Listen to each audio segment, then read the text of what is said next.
గుడికి పోయే వ్యక్తిని నువ్వు ఏ మతము అని అడుగుతా ఉన్నావు. ఏ మతము అని చెప్పకపోతే గుడిలోకి ఎంటర్ కాకూడదు అని అంటా ఉన్నావు.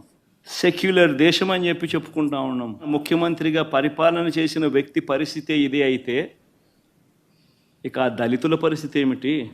గుళ్ళలే పోగలుగుతారా? దళితులు రానిరా, దళితులు రాని ఎవరు చెప్పారండి? ఎవరు చెప్పారు మీకు దళితులు రాని? ఎవరు చెప్పారు? దళితులు పోవడం లేదా టెంపుల్లోకి? మీరు పోకుండా, మీరు పోని దానికి కారణం మీరు ఎత్తుక్కుంటూ కావాలని బురదేసే కార్యక్రమాన్ని చేస్తూ మీరు ఇంకొకరిని మాట్లాడడానికి మీకు అర్హత ఎక్కడ ఉందండి?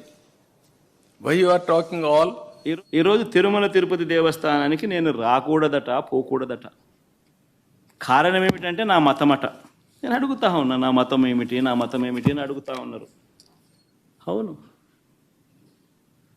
4 గోడల మధ్య నేను బైబిల్ చదువుతాను, తప్పేముంది? బయటికి పోతే హిందూ సాంప్రదాయాలను నేను అనుసరిస్తాను, గౌరవిస్తాను.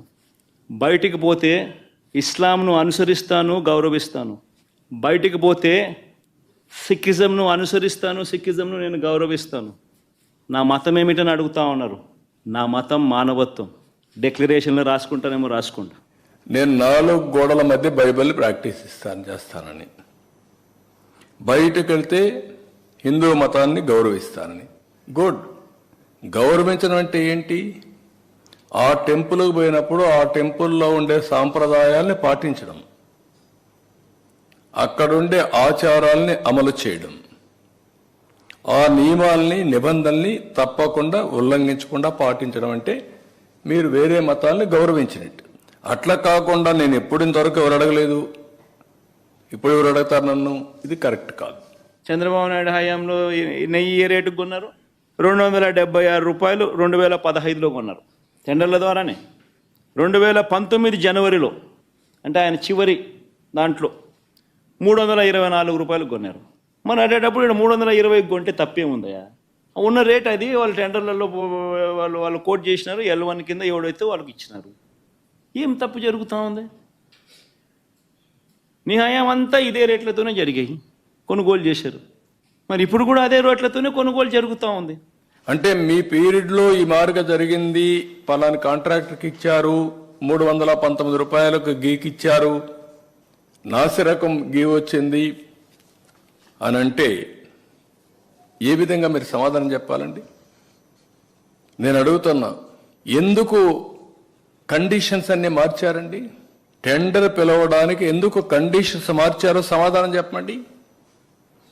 అన్ని కండిషన్స్ మార్చి ట్రేడర్స్ని ఎంకరేజ్ చేసి తక్కువ ధరకు ఇచ్చారని రివర్స్ టెండరింగ్కి వెళ్ళి ఇలాంటి నాసిరకం నెయ్యి తీసుకొచ్చి అపవిత్రం చేసి ఎన్నిసార్లు భక్తులు ఆందోళన చేశారండి. అక్కడ అన్నదానంలో అన్నం బాగాలేదని, భోజనం బాగాలేదని ఎన్నిసార్లు చెప్పారండి? అదే మాదిరిగా రూములు బాగాలేవని ఎన్నిసార్లు చెప్పారండి? ప్రసాదం బాగాలేదని ఎన్నిసార్లు డెమాన్స్ట్రేట్ చేశారండి?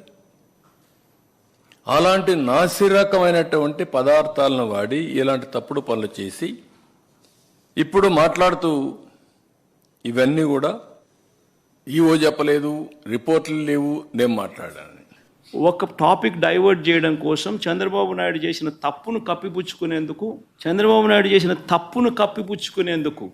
టాపిక్ డైవర్ట్ చేసేందుకు, డిక్లరేషన్ అనే టాపిక్ ద్వారా రాజకీయంగా టాపిక్ డైవర్ట్ చేసేందుకు, గొడవలు క్రియేట్ చేసేందుకు పక్క రాష్ట్రం నుంచి బీజేపీ వాళ్ళని పిలిపిస్తాడు, వైఎస్ఆర్సీపీ వాళ్ళని ఎవరిని రాకుండా చేసే కార్యక్రమం చేస్తున్నాడు, పోలీసులను మోహరిస్తూ ఉన్నాడు. నేను అక్కడికి వెళ్ళి ఈ టాపిక్ డైవర్ట్ అయ్యేట్టుగా చెయ్యడం ఇష్టం లేక చంద్రబాబు నాయుడు చేసిన ఈ పాపం కడగబడాలి. ఈ పాపం రాష్ట్ర ప్రజల మీదకి రాకూడదు. పాపము చేసిన చంద్రబాబు మీ దగ్గరే కట్టడి కావాలి. దానికోసం టాపిక్ డైవర్ట్ కాకూడదనే ఉద్దేశంతో నా పర్యటనను పోస్ట్ పోన్ చేస్తా ఉన్నాను. మాజీ ముఖ్యమంత్రి తిరుమలకు వెళ్ళొద్దని ఎవరో చెప్పినట్టు మాట్లాడుతున్నాడు. వెంకటేశ్వర స్వామి మీద భక్తుండే ఏ భక్తుడైనా సరే వెంకటేశ్వర స్వామి దగ్గరికి పోయే అవకాశాలు ఉన్నాయి. అదే సమయంలో ఎవరైనా వేరే మతాలకు సంబంధించిన వ్యక్తులుంటే అక్కడ కొన్ని సాంప్రదాయాలు ఉన్నాయి. ఆ సాంప్రదాయాల్ని గౌరవించాలి. ఇది చాలా టెంపుల్స్లో ఉండే ఆనవాయితీ. ఇక్కడ ఎవ్వరు కూడా ఆయన పోవద్దని చెప్పలేదు. ర్యాలీలు, జన సమీకరణలు